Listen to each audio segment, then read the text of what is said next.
everyone, aku Mei Huang dan aku baru selesai operasi tiroid. Udah lama banget ya aku tidak membahas tentang hipertiroid dan kali ini kembali lagi aku membahas tentang itu. Jadi aku barusan operasi kemarin tanggal 14 Agustus dan ini udah hari ke-6. Jadi kondisi suara aku juga mungkin masih belum kuat, tapi syukurnya aku ada mic TNW ini jadi bisa membantu supaya bisa lebih kedengaran jelas juga oleh kalian. Nah, kalau kalian mau samaan mic ini, aku juga ada lampirkan linknya di Instagram aku. Kalian bisa cek di highlight yang beli di sini. Oke, aku kali ini akan membahas tentang pengalaman aku operasi tiroid. Aku akan bahas beberapa poin, kenapa aku yakin operasi, terus resiko operasi, dan lain-lain. Pokoknya aku akan bahas detail di sini, karena banyak banget kalian yang nanya DM aku lah, komen-komen di video, itu juga bagus, tapi aku nggak bisa bahas dan balas satu-satu di setiap komennya, karena itu banyak banget. Makanya aku memutuskan untuk bikin video ini aja, supaya kalian yang udah komen atau kalian yang baru berkunjung, kalian bisa simak dengan detail pengalaman aku operasi kayak gimana. Disclaimer dulu, ini adalah kondisi tubuh aku, tidak bisa disamakan dengan kondisi tubuh kalian. Jadi kalau misalnya ada sedikit perbedaan, itu wajar sekali karena setiap orang itu berbeda. Aku mau intermezzo sedikit, cuman aku tidak akan membahas lebih banyak karena aku sudah pernah bahas di video aku sebelumnya. Aku didiagnosa hipertiroid itu mulai dari 2018. Bayangin, di usia aku 18 tahun men. Kemudian aku minum obat rutin 2019 atau 2020 gitu, sempat remisi satu kali. Nah, aku juga pernah sharing kan, aku sempat remisi, tapi ternyata karena aku udah nggak kontrol lagi. Aku nih kayak, ngapain minum obat lagi, kan udah remisi, sombong. Nah, jadi nggak pernah kontrol, padahal waktu itu mama aku suruh kontrol, coba cek, tapi aku bilangnya, dokter udah suruh nggak perlu minum obat lagi, jadi nggak maulah pergi kontrol. Nah, ujung-ujungnya mama aku lihat nih, kok kayaknya kondisi leher aku masih bengkak, makin bengkak malahan kan. Jadinya udah disuruh cek, aku baru pergi cek, dan ternyata balik lagi hipertiroidnya. Nah, sebenarnya kesimpulannya, hipertiroid ini walaupun remisi kita tetap harus kontrol, karena itu bisa datang kapanpun, kita nggak tahu, karena ini nggak bisa diprediksi, hanya bisa kita tahu itu melalui tes lab aja. Kemudian di 2021 aku mulai minum obat lagi, tapi hasil aku itu abnormal, kadang naik, kadang normal, naik, normal, naik, normal, nggak stabil, hingga pada akhirnya aku pernah tes satu kali di lab, dan itu hasilnya error karena udah saking tingginya itu hormon udah tak terkendalikan, sehingga dokter bilang kondisi kamu kayak gini itu harus tindakan operasi. Nah, di saat itu aku masih belum memutuskan untuk operasi dulu nih, karena aku mau cari tahu detail dulu apa plus minus operasi dan lain-lain, dan aku masih berharap aku tuh masih punya alternatif lain gitu kan. Jadi aku perlu opini lain juga dari dokter lain, dan aku pergi ke Malaysia. Namun sebelum aku rekomen untuk operasi sama dokter ini, aku tuh juga memang sebelumnya sudah ke Malaysia untuk treatment, karena aku ngerasa aku treatment di dokter ini yang di Indonesia, terutama di kota aku, itu memang hasilnya kayak normal naik kan. Nah, aku coba deh ke dokter yang di Malaysia. Jadi aku pergi, hasilnya beberapa kali normal, tapi ada sekali sempat up tinggi juga, cuman nggak sampai labnya itu hasilnya error. Hanya memang kayak akhir-akhir itu tuh sering abnormal, naik turun. Dokter bilang, wah ini kayaknya harus operasi nih gitu kan. Ya udah, aku tanya-tanya detail lah, operasi itu gimana dan lain-lain. Aku akan sharing tapi di topik berikutnya ya. Udah nih, tapi aku masih kayak, aduh, masa sih operasi? Nah, dia bilang ada cara lain, yaitu radioaktif. Aku juga akan jelasinnya nanti. Aku cerita dulu ya. Ini disarankan operasi atau radioaktif. Aku masih belum yakin juga, jadi aku cari opini dokter lain, yaitu pindah ke rumah sakit di Malaysia yang lain. Jadi total ada 2 rumah sakit, 2 dokter, dan 3 tempat aku konsultasi. Di dokter ketiga, dia juga bilang operasi atau radioaktif gitu kan, karena aku tuh sebenarnya udah medication failure, jadi udah nggak bisa dikontrol pakai obat lagi gitu kan. Nah, ya udah, aku pulang, aku coba pikirkan kembali, aku nggak langsung tindakan, tapi aku kembali lagi ke dokter yang pertama kali aku pergi, dan itu dia menjelaskan kayak sempat bikin aku kayak putus asa, karena dia bilang hipertiroid sama hipotiroid itu sama-sama tidak bagus. Karena gini guys, kalau misalnya kita udah memutuskan untuk operasi, otomatis kondisi kita itu menjadi hipotiroid. Dari hipertiroid menjadi hipotiroid. Di saat itu, pada saat mendengar penjelasan dokter, aku masih tabah nih, aku masih kayak, oh mencerna, oke, gini.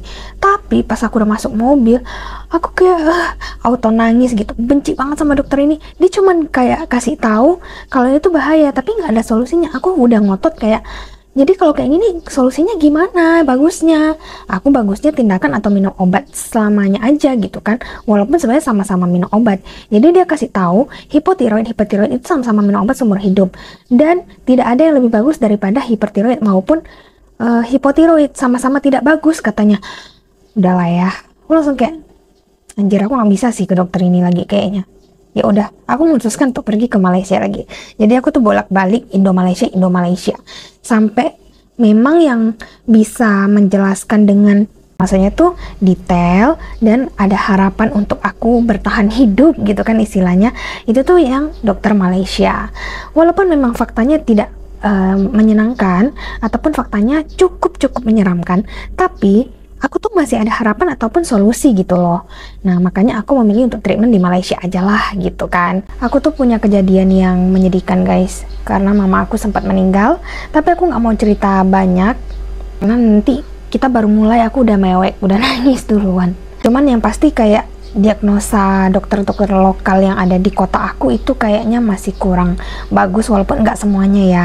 Tapi kayaknya tuh ada beberapa gitu loh yang udah aku alamin, hingga pada akhirnya aku kayak trust issue gitu, dan aku malah lebih percaya dokter di Malaysia. Ya kalau misalnya lokasi aku ada di Jakarta, mungkin aku lebih prefer ke Jakarta ya, tapi karena aku tuh jauh dan aku harus flight lagi ke Jakarta, aku ada di kota Pontianak dan aku lebih dekat ke Malaysia, jadi aku memilih ke Malaysia. Tapi kalau kondisi kalian dekatnya ke Jakarta, mending kalian ke Jakarta aja, karena di Jakarta juga cukup maju dan bagus kok. Jadi pengobatan tiroid itu, hipertiroid itu ada 3. Yang pertama itu melalui medication, kedua itu operasi, yang ketiga itu RAI. Nah, melalui medication aku tuh udah nggak bisa karena aku udah diklaim medication failure. Jadi tinggal 2 opsi. Nah, 2 opsi ini ada plus minusnya. Jadi aku dijelasin juga sama dokter, aku tanya sedetail-detailnya sehingga aku yakin untuk memilih operasi daripada RAI. Aku akan kasih tahu plus minusnya. Operasi yang pertama itu bakalan membekas di leher karena melalui proses pembedahan. Tapi kalau misalnya RAI itu tidak ada bekas atau scar sama sekali. Nah, kemudian kalau misalnya operasi itu biayanya memang lebih tinggi daripada RAI. Tapi kalau misalnya RAI kamu 1 kali berhasil, bersih, ya murah. Cuman ada kemungkinan kamu perlu pengulangan lagi untuk ablasi ataupun nuklir atau RAI ini. Jadi sebenarnya biayanya itu akan double lagi, tidak pasti gitu guys. Tapi kalau misalnya operasi, buang semuanya, udah bersih gitu, karena benar-benar udah dikeluarin, udah dibelek sama dokter gitu kan. Kalau misalnya operasi itu ada resiko-resikonya lagi guys. Bisa aja suara tuh hilang karena di operasi dekat pita suara kita. Ini fakta. Dan itu aku bersyukur banget ya. Di bagian pita suara aku tuh masih bisa ngomong gitu. Pita suara aku tuh masih aman. Hanya memang sekarang tuh masih lemah, belum bisa ngomong powerful aja kayak biasanya, dan sedikit serak. Kemudian di dekat area tiroid kita itu ada yang ngontrol kalsium sama D3 kita. Nah itu juga bisa berpotensi untuk cedera gitu kan. Kalau cedera dan dia nggak bisa normal lagi, itu harus minum kalsium dan D3 itu, dan juga harus kontrol seperti kita kontrol tiroid. Resiko yang berikutnya adalah, ini balik lagi ke vokal ya, misalnya pita suaranya kebuka, itu kan tadi kan jadinya nggak bisa ngomong ya, suaranya benar-benar lemah gitu kan, kayak dokternya sampai praktekin kayak gitu kemarin guys. Kemudian kalau misalnya dia menutup, itu jadinya nggak bisa breathe, nggak bisa bernapas, dan harus operasi lagi untuk pembukaan jaringan itu. Aku nggak tahu sebutannya apa, intinya kayak gitulah ya. Berikutnya itu kalau operasi ada berpotensi bleeding, tapi bleeding ini wajar sih, dia nggak yang parah-parah banget. Tiap pembedahan, setiap operasi itu pasti ada bleeding. Makanya kemarin kalau kalian lihat Instagram aku itu ada selang untuk selang drainnya itu untuk mengeluarkan darah-darah sisa operasi atau darah-darah kotor gitu ya, pendarahan yang ada di dalam inilah. Nah, cuman risiko operasi ini tuh kecil banget, kata dokternya paling 5%-an aja.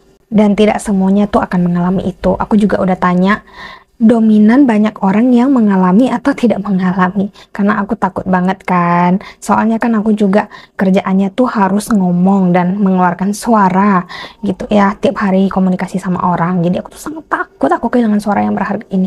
Tapi ternyata puji Tuhan, puji syukur tidak mengalami itu, dan dokternya bilang memang lebih banyak orang yang tidak mengalami.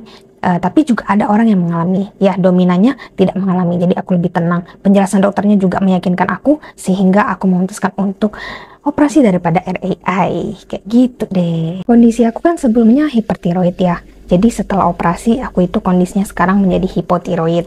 Nah, dokter juga ada menjelaskan sebelum aku melakukan tindakan pada saat aku konsultasi, bagusnya gimana, karena aku tuh hipertiroid sekarang dan kondisinya medication failure, udah nggak bisa pakai obat oral lagi yang kayak biasa aku minum itu tirozol, karena dia naik turun kan.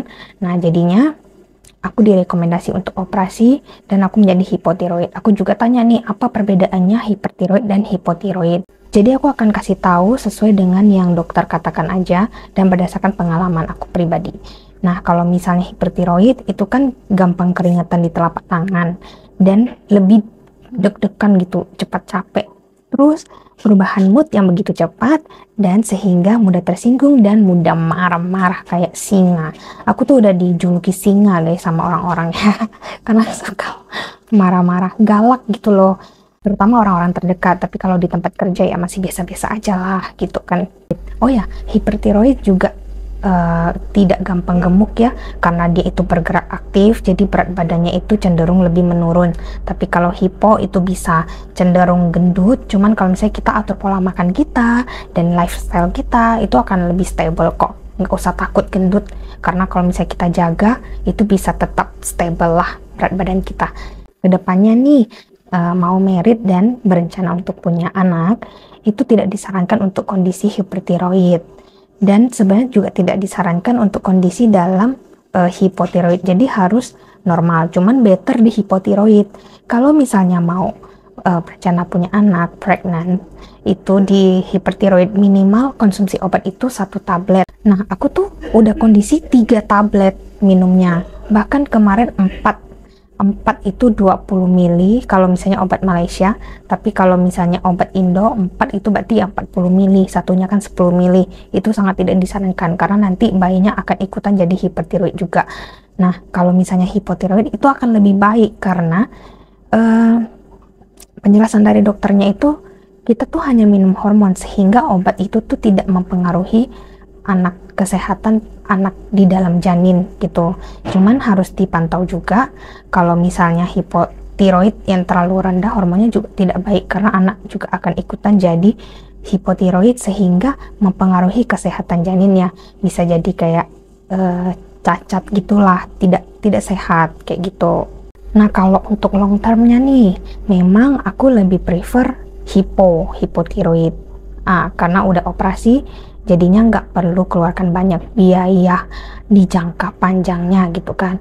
Kalau hipertiroid kan setiap 3 bulan sekali harus check up, dan aku juga harus balik ke Malaysia, bolak-balik ke Malaysia. Kondisi aku juga sekarang masih jadi karyawan di salah satu bank yang nggak bisa seenak jidat lo untuk keluar cuti gitu kan. Nah, jadinya itu menjadi suatu pertimbangan juga, dan biayanya lebih mahal setiap konsultasi 3 bulan sekali. Tapi kalau misalnya kondisi hipotiroid itu lebih gampang dikontrol guys, gila, lebih gampang dikontrol karena kita tuh nggak berpotensi tinggi, tapi lebih seringnya tuh normal to hypothyroidism. Cuman kalau misalnya kondisi hipo itu gampang dikontrol karena apa? Kita kan kekurangan hormon, ya udah kita tinggal isi aja hormon itu dengan hormon thyroxine gitu kan, minum thyroxine. Jadi kita tuh nggak perlu takut hormon kita bakalan meledak naik ke atas yang mempengaruhi jantung kita tuh jadi nggak bagus gitu. Hipo itu lebih enak dikontrol dan biayanya lebih murah karena untuk konsultasinya itu mulai dari pertama-tama nih habis operasi kan berarti 1 bulan. Kalau misalnya dokter lihat bagus 6 bulan. Nanti baru jadinya setahun sekali aja. Hemat biaya banget kan? Dan lebih kayak nggak membuang waktu kita untuk pergi-pergi gitu loh. Nah, makanya pada saat dengar penjelasan dokternya sangat meyakinkan, dan aku juga udah ngerti apa itu hipertiroid, apa itu hipotiroid. Jadinya aku memutuskan untuk operasi aja, buang semuanya, dan aku bisa menjadi normal to hypo gitu.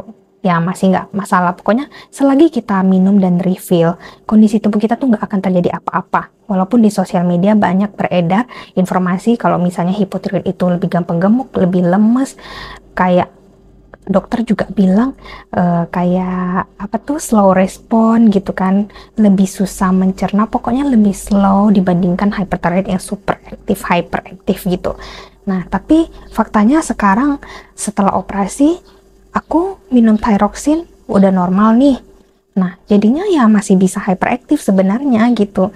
Jadi apa yang dikatakan di sosial media itu hanya general, dan setiap orang yang ngalamin itu berbeda-beda kondisinya. Jadi aku operasi itu tanggal 14. Prosesnya adalah yang pertama-tama aku tiba di Malaysia tanggal 12. Aku ambil darah dulu untuk tes thyroid function aku.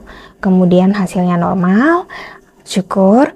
Kemudian aku make appointment dengan dokter. Jadi tanggal 14 baru bisa pembedahan. Nah, prosesnya itu pertama aku puasa dulu untuk dicek lagi, ambil darah supaya dicek organ-organnya ini udah ready belum nih untuk operasi gitu kan. Pokoknya semua dicek detail, golongan darah dan lain-lain.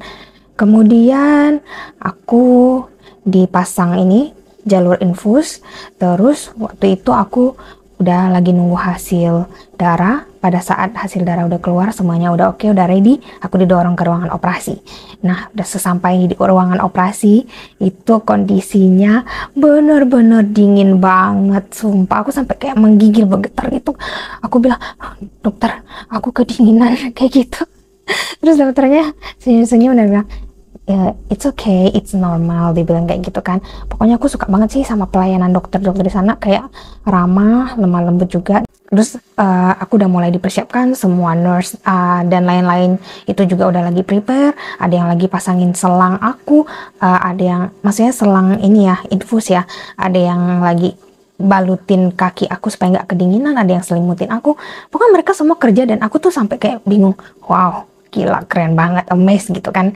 Sambil ada juga yang bius aku dari sini gitu kan. Nah, udah gitu aja. Selama operasi aku nggak tahu apa-apa. Pengerjaannya itu total ada total aku bangun sama pengerjaan itu 4 jam. Tapi dokter di awal ada bilang pengerjaan kurang lebih 2 jam untuk tindakan, dan 2 jam ini ya aku bangun lah, aku kayak recovery gitu. Nah, sadar-sadar udah lemas banget, tiba-tiba udah ada perban di leher aku gitu kan, dan aku dikembalikan ke ruangan rawat inap biasa. Sampailah aku di bilik aku. Jadi selama proses recovery ada nih efek samping dari operasi yang sangat menyiksa, yaitu aku muntah-muntah guys seharian karena efek dari obat bius itu. Muntah, udahlah lagi lemes, muntah lagi kan, terus nggak bisa minum dan nggak bisa makan, padahal kondisinya tuh aku udah bener-bener haus dan lapar banget, tapi jadi enak juga gara-gara muntah terus. Ya udahlah, aku juga udah melupakan sesi makan aku dan sesi minum aku. Kemudian yang aku rasakan itu benar-benar lemes, dan aku juga bahwa aku tegang. Yang aku rasakan berikutnya adalah susah gerak dan tidak bebas bergerak karena ada selang drain. Aku tuh kayak ada perasaan takut kalau selang drainnya tuh bakalan lepas guys, padahal itu plesternya tuh benar-benar kencang banget. Nah, efek dari plester yang begitu kencang bikin aku tuh jadi alergi gitu, jadinya tuh gatal-gatal di area plester, sehingga aku langsung panggil nurse untuk copot-copotin lah sebagian, entah gimana mereka yang urus, tapi yang pasti setelah dicopot sebagian itu jadinya lebih tenang dan enggak begitu gatal lagi. Sampai di hari kedua itu aku udah mulai bisa minum dan sedikit makan, dikit banget, dan itu bener-bener yang kayak secuil bubur itu udah gitu aja. Dan minum juga itu sering kesedak, itu nggak enak banget sih sumpah, udah kesedak, batuk-batuk, kondisi leher lagi kenceng juga. Tapi di hari ketiga udah mulai bisa minum lebih banyak, makan juga beberapa suap, udah mulai lebih lancar gitu kan. Cuma masih memang sering beberapa kali kesedak, cuman udah tidak terlalu sesering yang di hari kedua gitu, ke-1 dan kedua. Tapi Tapi di hari ke-1 benar-benar menyiksa sih, karena aku kan ada intubasi juga nih. Jadi di dalam tenggorokan aku tuh kayak sakit gitu kan, ya mungkin karena efek selang intubasi juga dan lain-lain alat-alatnya itu, sehingga luka. Dokter juga udah jelasin sih pada saat aku mau tindakan operasi di dalam ruangan operasi. Kalau ditanya sakit atau enggak operasi, ya enggak lah, karena kan aku nggak tahu apa-apa selama proses. Tapi after effect-nya itu selama recovery itu nggak nyaman. Tapi di area leher aku tuh nggak yang gimana sakit banget gitu guys, cuman peri-peri sedikit aja, nggak yang sampai bikin mau pengsan gitu loh. Sebenarnya banyak juga yang nanyain, kamu operasinya di mana, Mei? Kamu operasinya di mana, C?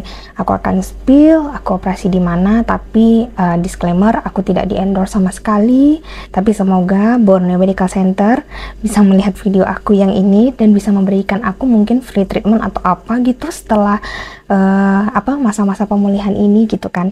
Nah, jadi aku udah spill tadi, aku operasinya itu di Borneo Medical Center dan aku itu check up dan konsultasi dengan dokter Tantiong untuk pembedahan. Tapi untuk yang tiroid, FT3, TSH, thyroid function itu semuanya aku itu konsul pertama-tama dengan dokter Jason Lau.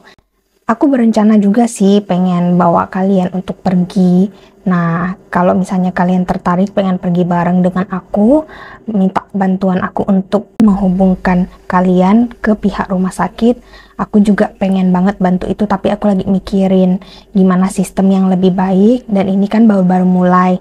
Tapi kalau memang kalian serius mau pergi, apalagi kalau kalian memang satu kota sama aku, itu kan lebih gampang ya.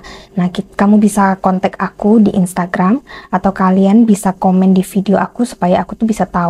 Jadi kalau bisa tuh habis DM, kalian juga komen di video, karena DM aku tuh menumpuk, kadang-kadang tuh bisa ketimpa dan nggak bisa kebaca lagi gitu, karena saking banyaknya. Nah, cari aja aku di situ. Nanti baru kita hubungkan lagi ke WhatsApp dan lain-lain biar gampang komunikasinya. Next, ini juga banyak yang ditanyakan, yaitu spill biaya operasi dong. Nah, untuk operasi ini aku pertama-tama tes thyroid function dulu, yaitu Rp53. Kemudian aku konsultasi dengan dokter 2 kali, setiap dokter itu 120, jadi Rp240. Dan untuk operasinya sendiri, mulai dari tindakan, bilik, kamar, kemudian nurse-nya, jasa dokternya, ruangan operasinya, medication and drugs-nya, dan lain-lain, semua itu totalnya Rp11.673.55. Kurs aku itu beda-beda karena sebagian aku ada pakai cash, sebagian juga aku ada pakai Mastercard, debit, tapi kebanyakan aku pakai debit. Dan kita pangkong rata aja kursnya itu di 3.600, walaupun ada yang lebih dari 3.600, tapi nggak apa-apa, biar lebih gampang 3.600 aja kita ambil yang tengah-tengah. Sehingga kalau ditotalkan biaya operasi aku dan cek plus konsultasi itu 42 jutaan, dan itu belum sama transport dari Pontianak ke Kucing, kemudian makan dan hotel juga.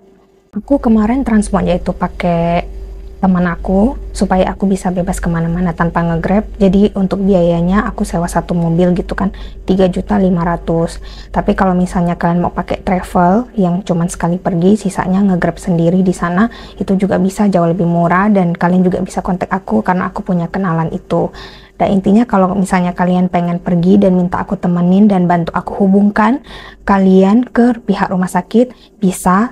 Yang penting data kalian udah ready. Untuk detail-detailnya nanti kita bisa DM-an ataupun kita WhatsApp. Nanti kita coba DM dulu atau komen di video aku ya. Nanti baru kita bicarain gimana bagusnya gitu. Ya, kalau di total-total semua biaya yang aku keluarkan menyentuh angka 50 jutaan sih, kayak gitu. Cukup sakit ya karena tidak punya asuransi. Makanya kalau kalian lagi sehat-sehat nih, itu wajib cepat-cepat masuk asuransi sebelum udah diagnosa. Jadinya tuh kayak harus medical check up dan lain-lain. Jadi proses untuk apply asuransinya itu lebih lama dibandingkan orang yang lebih sehat. Orang yang lebih sehat itu lebih cepat. Dia paling ya udah tinggal langsung, ya udah beberapa hari atau satu mingguan udah issue aja polisnya kayak gitu. Tapi kalau misalnya untuk yang punya riwayat, prosesnya panjang banget dan belum tentu bisa keterima lagi gitu guys. Jadi aware lah terhadap asuransi, karena dulu aku juga sangat risih ditawarin asuransi, tapi akhirnya aku perlu itu ternyata guys. Memang benar kata orang ya, sedia payung sebelum hujan. Kalau kita sedia asuransi sebelum sakit. Menurut aku juga lebih segar setelah operasi karena heart rate aku normal gitu ya. Pencatatan heart rate aku hari ini itu pas aku tidur 53-an, dan yang tertinggi karena aku ada aktivitas tadi 121, jadinya badan aku tuh enggak selalu capek. Tapi kalau misalnya hipertiroid, aduh guys, itu pasti di atas 90-an gitu loh, pasti selalu capek. Walaupun aku nggak ada ngapa-ngapain, aku cuma duduk only kayak gini ya, biasa-biasa aja, itu bisa 90-an. Bayangkan betapa kencengnya jantung aku berdetak. Ini bukan jatuh cinta, tapi ini hipertiroid. Kondisi tubuh yang aku jelaskan, ini kan kondisi tubuh dimana aku habis operasi 6 hari. Nanti aku akan update lagi gimana kondisi badan aku setelah aku menjalankan aktivitas seperti biasanya. Mungkin pas lukanya juga udah sembuh. Aku juga penasaran banget, apakah benar hipotiroid itu seperti ini. Berhubung aku juga udah pernah hipertiroid dan sekarang menjadi normal to hipotiroid. Jadi bisa ada perbedaan yang lebih valid dan lebih nyata gitu. Per hari ini, since aku operasi kemarin, memang yang lebih terasa itu di heart rate sih. Aku ngerasa badan aku tuh jadi lebih segar, lebih tenang, tidak deg-degan, tidak kayak lagi lari. Biasanya itu kondisi aku kayak biasa-biasa aja. Itu udah kayak orang lari, capek gitu loh, kayak deg-degan gitu. Padahal aku nggak ngapa-ngapain. Atau enggak, aku hanya aktivitas normal, kayak biasa aja. Kayak misalnya susun barang, produk, atau apa gitu kan. Tapi bisa capek banget gitu loh. Mungkin karena saking capeknya itu yang menyebabkan orang hipertiroid itu jadi lebih gampang marah kali ya, karena tuh di dalam tubuhnya tuh lagi tidak baik-baik saja gitu. Jadi aku mohon pengertiannya untuk teman-teman semua yang mungkin masih memandang hipertiroid atau hipotiroid itu dengan hal yang biasa saja. Mungkin bagi kalian tuh biasa saja, tapi bagi orang yang mengalami itu sangat tidak enak. Di luar itu tampak sehat-sehat aja, tapi di dalam itu sangat tidak enak. Jadi mohon maklum kalau misalnya orang-orang yang hipertiroid itu gampang marah. Kalian lebih banyak-banyak berlapang dada aja sambil kita juga mengontrol ya gitu. Cuman ya paling minta pengertian dan maklumnya aja, karena nggak nyaman banget guys, sumpah. Yang pasti aku senang banget karena aku tuh udah memberanikan diri untuk melalui proses yang tidak menyenangkan ini juga, melakukan tindakan operasi hingga aku sampai ke titik ini. Aku tuh juga sangat bangga sama diri aku. Ternyata ini yang memang harusnya dari kemarin aku lakukan. Cuman karena memang aku tuh bisa dibilang kayak aku orangnya sangat mau tahu dan banyak mikir, jadi aku bandingin dulu plus minusnya gimana, cocok di akunya di mana, baru aku memutuskan gitu. Dan aku sangat senang juga teman-teman semuanya pada aktif di sosial media aku, pada kepo mau tanya, dan aku tuh senang banget berbagi karena aku pernah merasakan kondisi dimana aku tuh bingung gak tahu mau cari kemana lagi orang yang bisa sharing sedetail itu, yang bisa aku tanyakan apapun gitu kan, yang bisa membantu aku, meyakini aku, dan memberikan aku harapan untuk semangat juang hidup gitu loh. Nah, di sini aku berusaha untuk menjadi teman kalian. Kalau misalnya kalian pengen tanya-tanya dan aku juga lagi nggak sibuk, aku akan balas DM kalian. Tapi aku juga mohon pengertiannya sama kalian semua, karena yang DM itu banyak, jadi aku nggak bisa langsung fast respon juga, kecuali memang aku lagi fast respon. Thank you semuanya yang udah nonton video ini. Semoga bisa memberikan kalian semangat dan memberikan kalian keyakinan untuk melakukan tindakan operasi juga. Perlu kalian ketahui juga, tiroid itu kan banyak jenisnya. Jadi kalian harus sesuaikan lagi kondisi tubuh kalian dan tindakan apa yang memang cocok di kalian. Kalau di aku ya kondisinya seperti ini kayak gitu, dan makanya aku memilih untuk operasi saja. Thank you untuk kalian semua yang udah berpartisipasi dan udah nonton video ini. Mari kita berteman di Instagram, di TikTok, dan di YouTube juga. Di Instagram kalian bisa follow Meimei Huang, di TikTok kalian bisa follow juga Meimei Huang, di YouTube kalian bisa subscribe Meimei Huang, dan kalian bisa komen yang memang kalian pengen tanyakan. Langsung aja komen, jangan malu-malu, karena juga pasti banyak orang yang sudah melaluinya lebih dulu daripada aku yang juga bisa bantu kalian balas-balas. Oke, jangan lupa like, comment, and share supaya lain juga pada tahu ya. Thank you very much.